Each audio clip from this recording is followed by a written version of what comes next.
So, of course, Mark in Toronto is like goes up and down like this.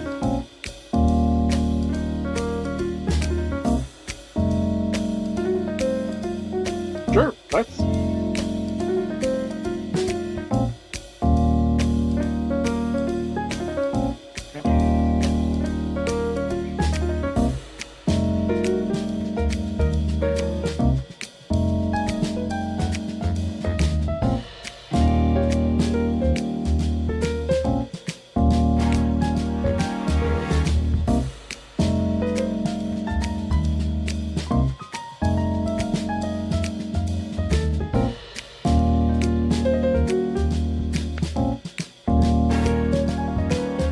And we are live right now. Okay, so let me introduce you properly. There is a problem that almost every role player has experienced at least once.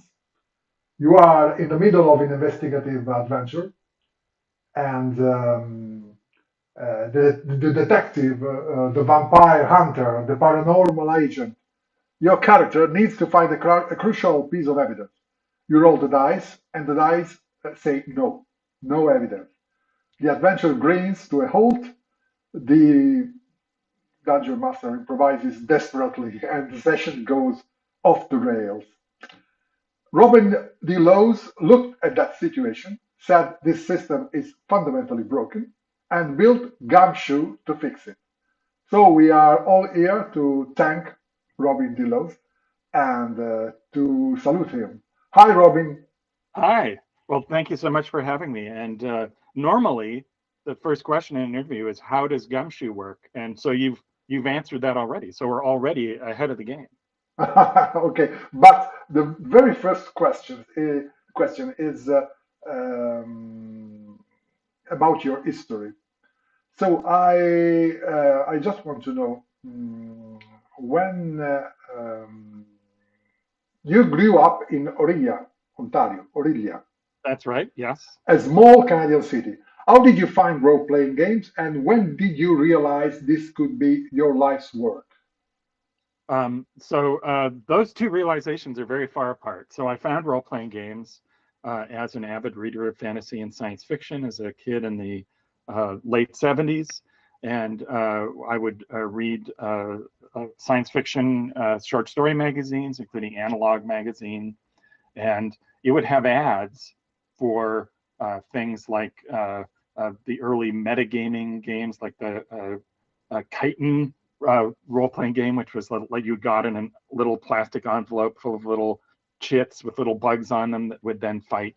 And then after a while, they started running ads for Dungeons and Dragons, and that it seemed fascinating to me, but I didn't know what to do with that information. And there were times like I ordered that insect-oriented war game and couldn't really make anything out of it. I bought some Avalon Hill games and got a buddy over, and we didn't really get very far. And finally, I was on vacation with my family in the U.S. and just randomly in a gift store at a tourist destination, down in the basement, they had a little alcove with D&D books in it, including Blue Box D&D. So I badgered my dad into buying that for me. And we got in our motorhome that we were going through the US in. And in the motorhome, I tried to play a game. And it took a while to figure out, like, what the heck is this even? Because, of course, the what is role-playing section was not well developed at that time. And you just had to figure it out. And so finally, I did kind of figure it out. So I ran my dad and my much younger brother through a little bit of an adventure. My dad was immediately killed by a carrion crawler, and that was it for him, for D&D. He was out. But when I got home, I called up the friend that I had attempted to play these other games with, and I said, "Hey, I found this game, Dungeons and Dragons. I actually got it. Do you want to come over and play it?" And he said, "I've been wanting someone to ask me that my entire life." And so he came over, and we got some more friends, and so that's how we got into it in sort of our pre-high school years. So flash forward to much later. In university, I got involved in a collaborative fanzine called Alarms and Excursions. It was an amateur press association, an APA. It just has finally stopped after many, many decades. I could spend 20 minutes describing what an APA is, but I'll let people look that up. But at any rate, through that, I met people like Rob Hainso and Jonathan Tweet, and wound up also describing my weird sort of tribal fantasy horror game, and one day got a piece of mail from Steve Jackson Games, because that's how you communicated back then, by postal mail, and with the writer's guidelines in it. Do you want to turn this into a GURPS book? And although, and Steve really liked it, although it's probably one of the least GURPS-like settings, they published that book, and also through that, through corresponding with Jonathan Tweet, I wound up writing him a bunch of like setting details for this game that he didn't even intend to publish, that he in fact created to be unpublishable.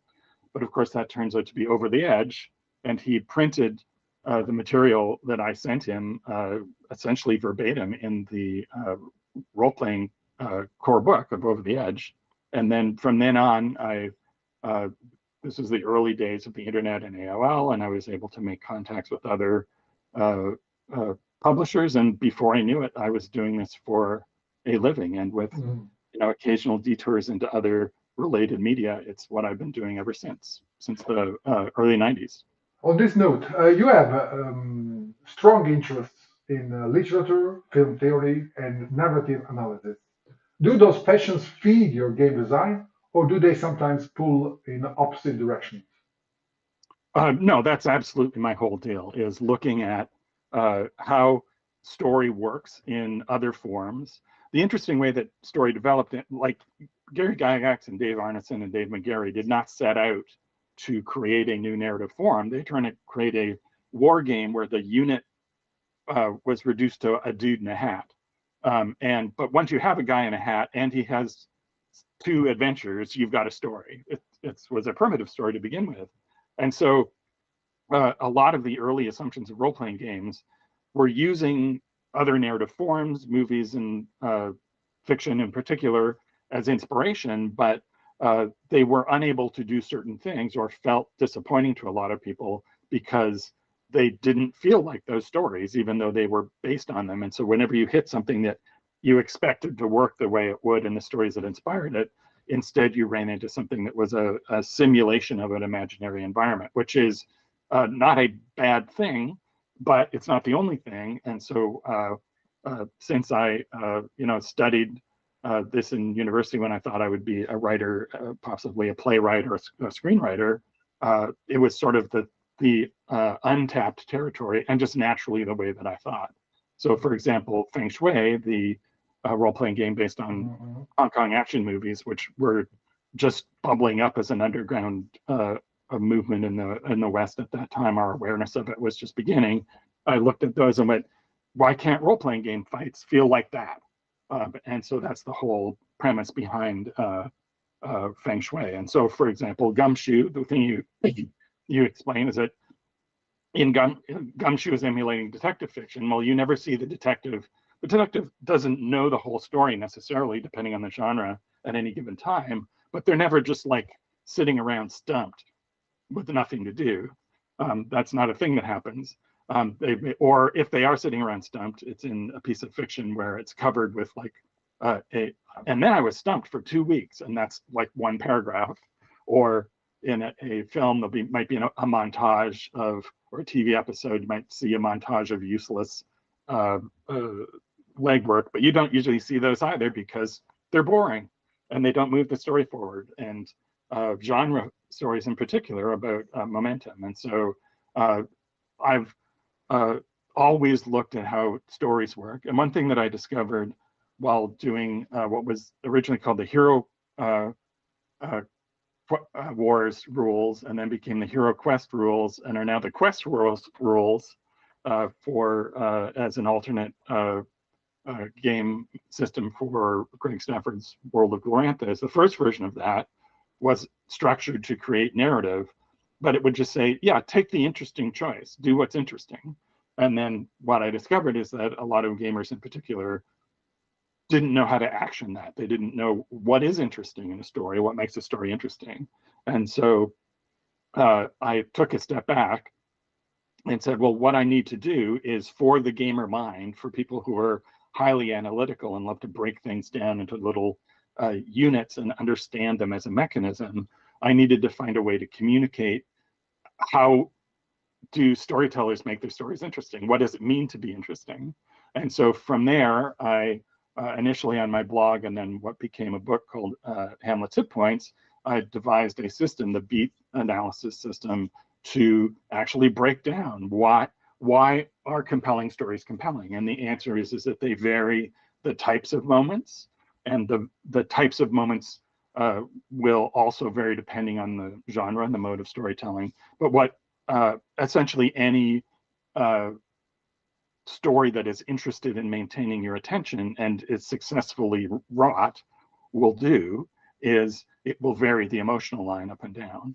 And so that's where the book Hamlet's Hit Points comes from. And that's the purest form of my way of looking at narrative. When I published that with Game Playwright, we figured this is really interesting, abstruse thing that 100 people will love.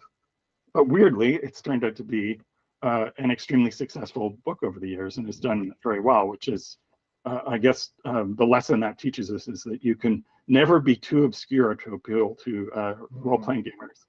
But what was the specific moment in which you find that the traditional model of investigative play was broken? Was there a specific game when you said this system doesn't work? Well, everybody's had that experience because the rules tell you to withhold information if a rule is rolled. But it wasn't until Simon Rogers of Pelgrane Press came to me and for my second design for him said, I'd like to find a game that solves that problem. And so then I had the impetus to make that design. And the answer is weirdly simple. It's like the old the old joke, doctor, it hurts when I do that. Don't do that. Well, GUMSHOE says don't do that. And so if you don't allow for the possibility of failure in a situation where failure is uninteresting, and really the slogan of GUMSHOE is that failing to get information is never interesting, then that opens up the story. If you can always move through it if you make the right choices, you're not going to be stymied by stupid luck. That allows me to introduce a lot more information in the course of an adventure, and it then becomes more about detection because the players have more information, and it's now about figuring out how all the information fits together instead of just finding this breadcrumb and that breadcrumb and this other breadcrumb and getting to the end. GUMSHOE guarantees clue discovery, but so tell our audience, where does the difficulty lie then? Where's the challenge? So there's two challenges. One is the one I just mentioned, which is you've got the information. What do you do with it? How does it all fit together? What's the important information and what is the interesting but not so relevant information? And who do you talk to? How do you approach them?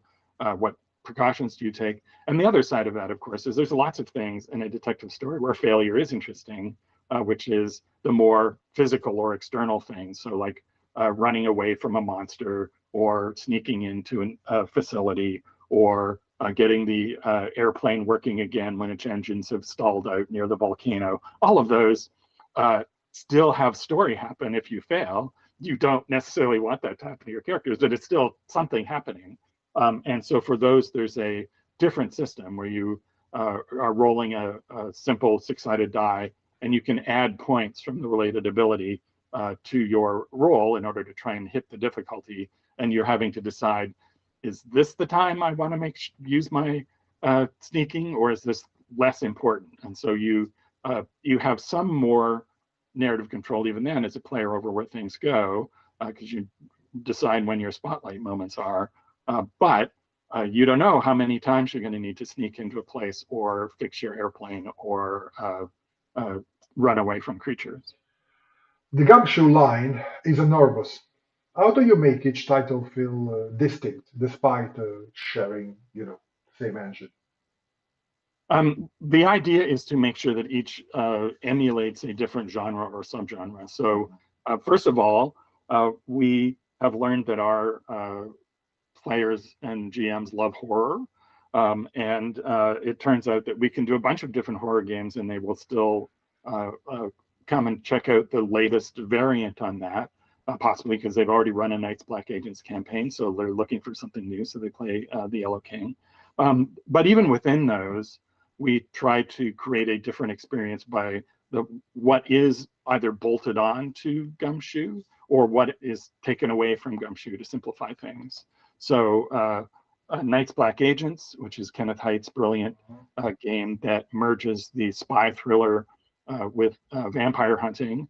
The spy thriller is about chases and pursuits, and there's lots of guns and fighting and stuff. And so he took some of the sort of gun rules from the Exoterrorists and created the chase sequence. And so that has got the apparatus you need in order to create that style of play. In Yellow King, it's more of a literary internal experience. So for that, I boiled combat down into a single set of roles with no roles by the GM, but created a system whereby you got cards for your different mental shocks and physical injuries, and that they had a lingering effect on play, so that that was became more about what is the ongoing effect in the story of having read this play that has shattered your mind, or been hit with a cane that has shattered your knee. For example, with GUMSHOE 1-to-1, you stripped the game down to two people. How much does the investigative dynamic change when there's no group? The big difference is that it's very intense and that there's a lot of pressure on the one player in play.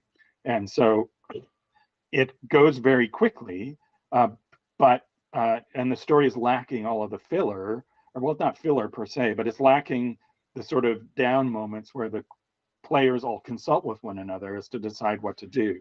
So on the upside, that eliminates the debate over what the next move is going to be. On the downside, it's all on you. And so you have to decide what to do. And also, particularly for a horror game like Cthulhu Confidential, it means your character is alone. And that means that sorts of things that can happen to the characters that happen routinely to characters in fiction and movies, because there's only one character, but can't usually happen in a role-playing setting because there's a gang of people, can happen. And so there's a great moment that I love to hear people talk about at the end of my adventure in Cthulhu Confidential, where something happens because the character is alone. And that would never, you can't have that ending in a game with a group. So even though the rule structures change rather considerably in order to keep it interesting mechanically with one person, the real big difference is just that it's a solo experience and there's a lot of pressure on you, and that pressure is very exciting, and it's a much more intense, boiled down experience.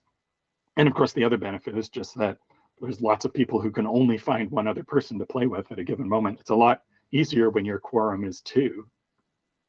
Of course. Let's switch now to narrative theory.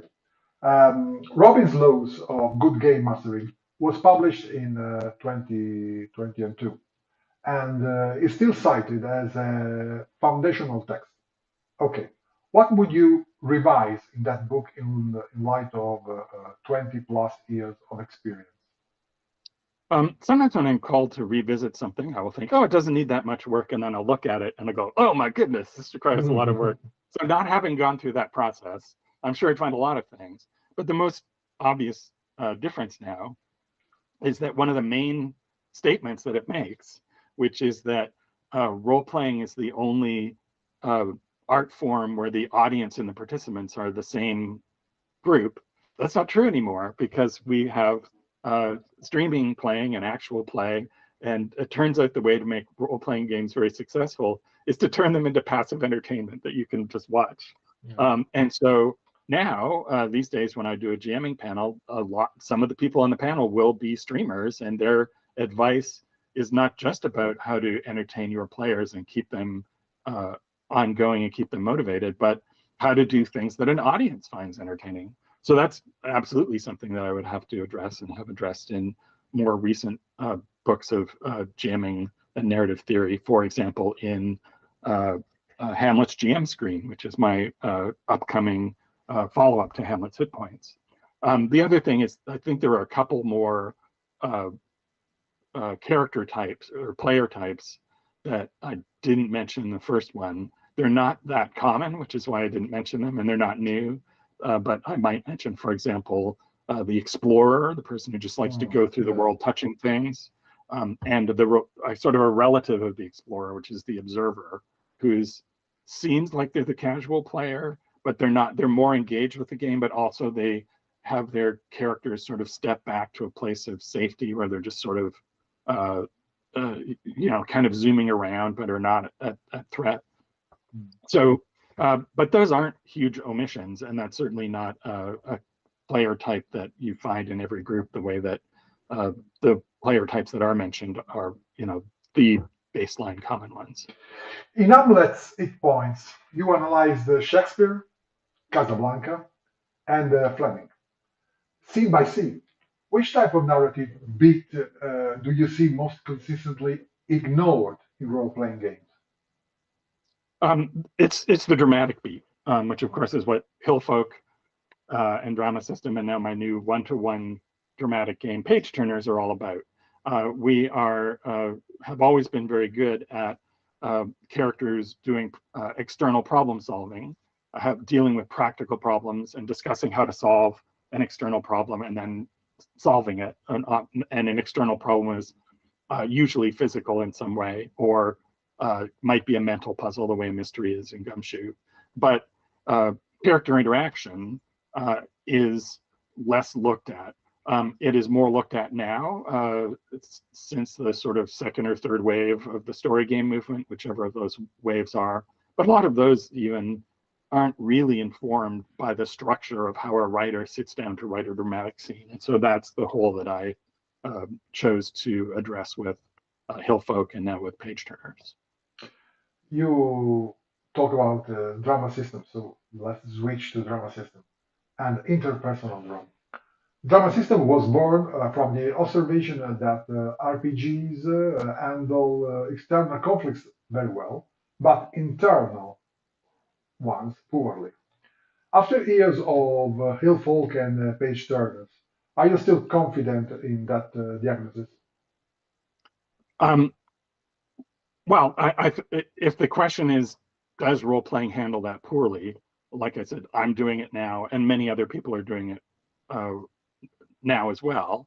I would, of course, argue that mine is the way that follows the way that writers structure scenes.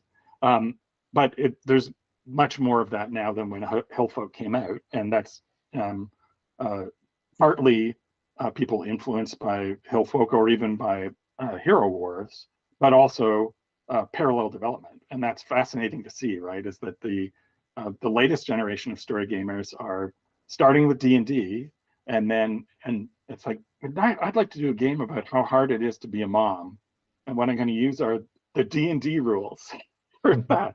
And so it's a demand that continues to arise, and it's exciting to see that many other people are addressing it. And that's the great blessing of our form, is that its language has still not fully solidified, and that's why it's exciting to still be designing in this space. Is there's still things that can be done, whereas if you look at other more mature art forms, you can create variations on what's been done before and create things that relate to our era, but we're still developing the technology.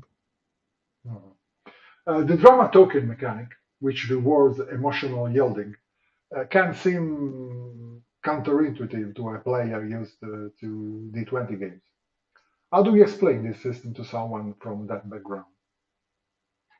The best explanation is just to sit down and have them do it, and to maybe have in Hillfolk, where it's a group game, you go around in the table and you call scenes. And so if there's someone who is, first of all, someone who's into D20 may go, I'm not interested in this at all. And people are not, people who have too much emotional conflict in their lives or are not good at reading other people, this may also not be for them. So it's, I'm reluctant to indicate that everyone should want to play any particular type of game, including this one. But if you have some people who are, will be into it, but need to take the leap, it's just a simple matter of having them sit at the table after the more sort of theater kid people, after the people who are more narratively oriented, because by the time it gets around to them, they will get the deal. They will see how it works. Is that the Hillfolk dynamic is very simple, and once you see it happening, it gets out of the way. And it is a GM game. It's not a GM-less game. And if you are the GM, you can sort of help by providing suggestions. Sometimes players will be stumped as to what to call, so you can point them to the various things on their character sheet that hint at what they would naturally want to call next.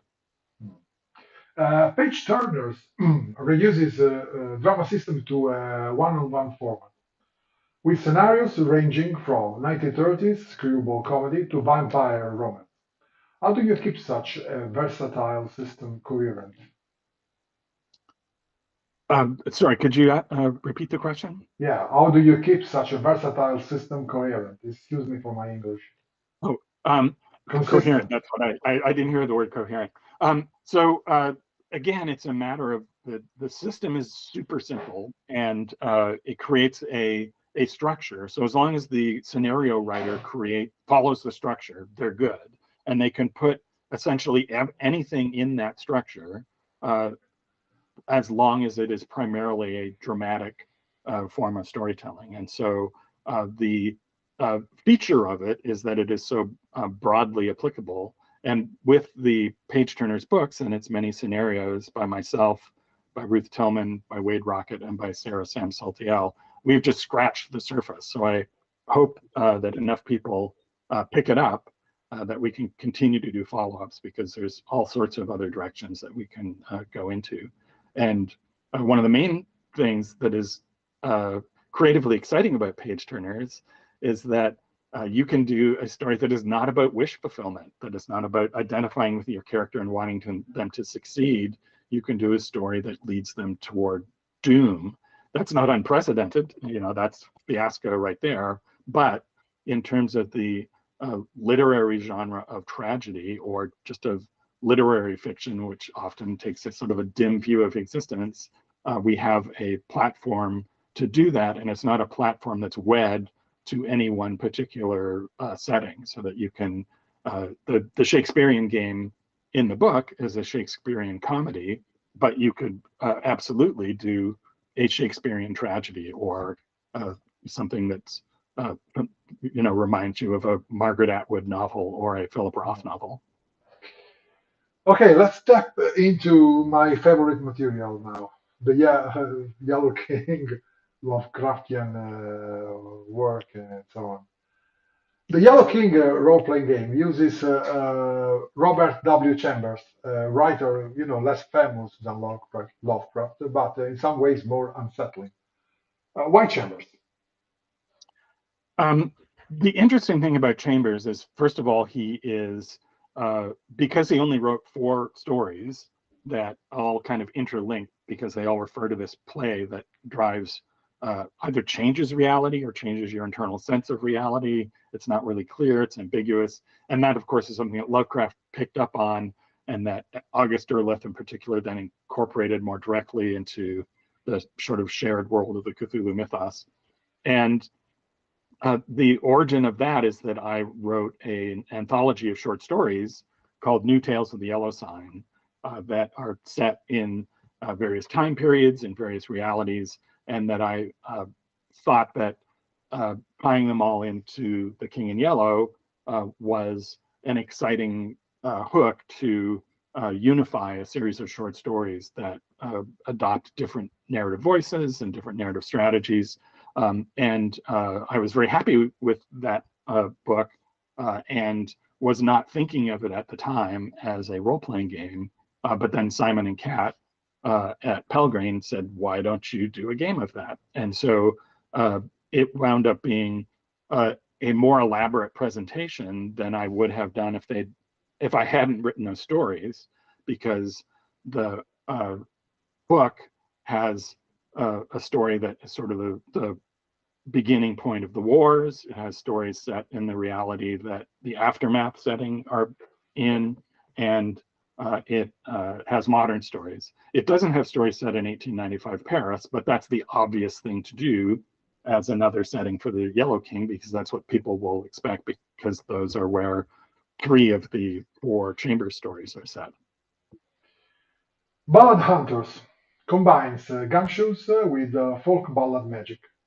Um, how did the idea of bringing the child ballad to the tabletop come about? Well, that's the brilliant brainchild of Tristan Zimmerman, who, first of all, he's an aficionado of folk singing. And so he, first of all, created a game called Shanty Hunters, which just coincidentally came out when, in that weird moment during the pandemic, when suddenly everyone was singing sea shanties for 9 months.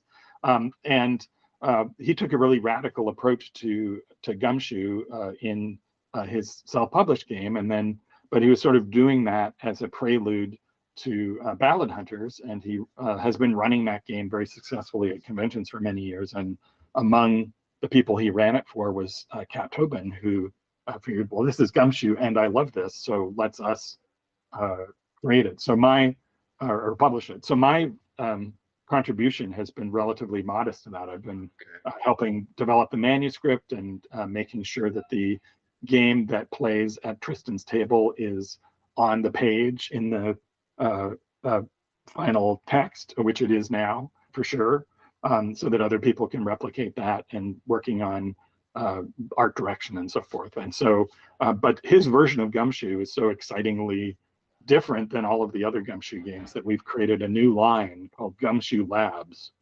to highlight just how radical a drift this is from baseline GUMSHOE. You became creative director of Pelgrane Press in March 2025. How has your day-to-day changed compared to being just an author? And what do you hope to bring to the next generation of Pelgrane designers? So I have a short-term mission and a long-term mission. The short-term mission is to just move books that have been purchased and are sitting in various stages of development and not really moving, and get them out the door. And we're beginning to see that like a year later. So the first book that I helped move along really at all is Page Turners, and books coming out in the coming months are ones that I've developed or art directed or participated in. And the ones that I'm commissioning, actually none of them have even been announced yet. And that's where we get to the second phase, which is my ultimate goal is to train a new generation of writers, because Pelgrane is all about the writing. We never say this as our actual literal slogan, but our brand really is literary role playing. And the part of that is that people are excited by, luckily, my work, the work of Kenneth Haidt, the work of Gareth Ryder Hanrahan, Kevin Culp. So more so than a lot of role-playing companies, we're very identified with particular writers and their voices. And a couple of years ago, I looked at my birth certificate and was horrified to discover the year of my birth and what that implies for the future. Ken and Rob Heinso, who I should mention as well, who does 13th Age for Pelgrane, we're all, as you can tell from the fact that we were all friends before we all got involved in Pelgrane, we're the same generation of people, and we need to bring in not only newer voices who are maybe contemporary with us, but especially younger voices. And so my second goal is to train up a new generation of people to write Pelgrane products, starting with adventures, which is the best way to learn how to think GUMSHOE and how to structure things in a GUMSHOE way, which is not always readily apparent for people coming in experienced with other games, and how to follow the structure that is laid out for you, but also to find new people and eventually have people writing their own new core books and having hopefully the same followings that Ken and I and Gar and Rob have. Ken and Robin talk about stuff. Has been running for over 10 years and more than 600 episodes. What's the secret to such a long and productive collaboration with Ken and I? The secret of the show, the secret of the collaboration is just that I was taking our conversations when we would hang out at conventions and turning it into a show. So it's like literally, I was in London for Dragon Meet many years ago with Ken after he bought a big stack of books, and we were we went through his books and we did what it was essentially Ken's bookshelf segment. And I asked him, what would you do if you had a time machine to solve US healthcare? And he explained that. So literally, it was really about taking our conversations and then packaging them in a way that other people would enjoy listening to as much as I enjoyed taking part in them. And so the secret to me of what makes a great podcast that has the same guest, that isn't an interview format show, is the rapport between the guests. So we had that. And the other thing that I noticed about a lot of podcasts that have that format, especially in our category, is there's a lot of rambling that people like drift from topic to topic without a clear thing. And I wanted something that was more packaged like a show where we were paying attention to the fact that there was an audience. And so the idea to have 4 15-minute segments, each on a different topic, I thought was strong, because if you aren't interested in our segment on, which saint racked up the highest body count, you may then be interested in the segment on what would have happened if Bugsy Siegel had knocked off Goebbels and Goering. And if that means keeping it moving, keeping it sharp, and having just more, and having Ken use his amazing research skills to bring information to the table that people aren't aware of, so that it's fun, because I enjoy talking to Ken, he enjoys talking to me, and that translates. But also there is information presented from a gamer's point of view that you can then take and make use of in your games, whether it's specifically in the Gaming Hut segment, which is more about design theory or about what you can do at the table as a GM or a player, and then the other segments of history and culture and architecture and archaeology that we all then bend back into premises for Pelgrane style games. Okay, 2 last questions for the closing part of this podcast. If you look back to at nearly 30 years of career, is there one project you feel most personally connected to? Not necessarily the most famous, but the one that feels most like yours. It is the answer that I usually give to this question, which is you've posed a more sophisticated version of the question, which of your games is your favorite? And the way that I generally answer this is I say to the person, well, which of the games is your favorite? And they say it, and that's mine too. Or more accurately, I will say it's the thing that has just come out, or the thing that I'm working on.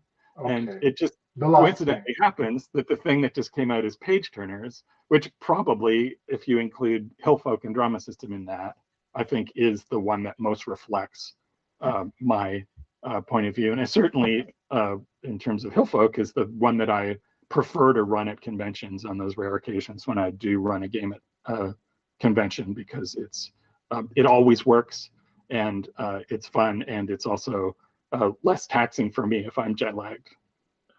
Okay. Last questions before one last question before the very last question of the podcast. Okay. So the penultimate question. The penultimate, yes.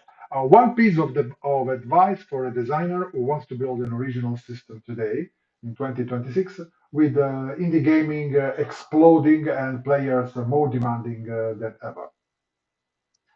It's the same piece of advice I would give to any designer at any time, which is focus on your core activity. Identify what your game is about, with a formulaic sentence that is, you are X who do Y. So in this game, you are secret agents on the run from vampires. In this game, you are 1930s antiquarians pursuing the secrets of the Cthulhu mythos. In this game, you are art students in Paris encountering the mysteries of Carcosa. And take that formula and know it, and then look at your game and ask what parts of your game express that, and which parts of your game are other ideas that are coming in from elsewhere, and envision what is happening at the table. There are other pieces of advice, but that's my number one. And now the very last question. What's boiling in the pot right now? What are your projects running? I have an exciting new thing that once I am able to announce it, you will go, aha, that's of course the obvious next thing, but we haven't announced it yet. I know you will buy a copy of this when it comes out. Okay. Okay, Robin, thank you for being here with us. And I hope you will come again and visit us when your next project is on the run. I'll hold you to that. Thank you. Thank you for Okay. inviting me. Bye. Bye. Bye.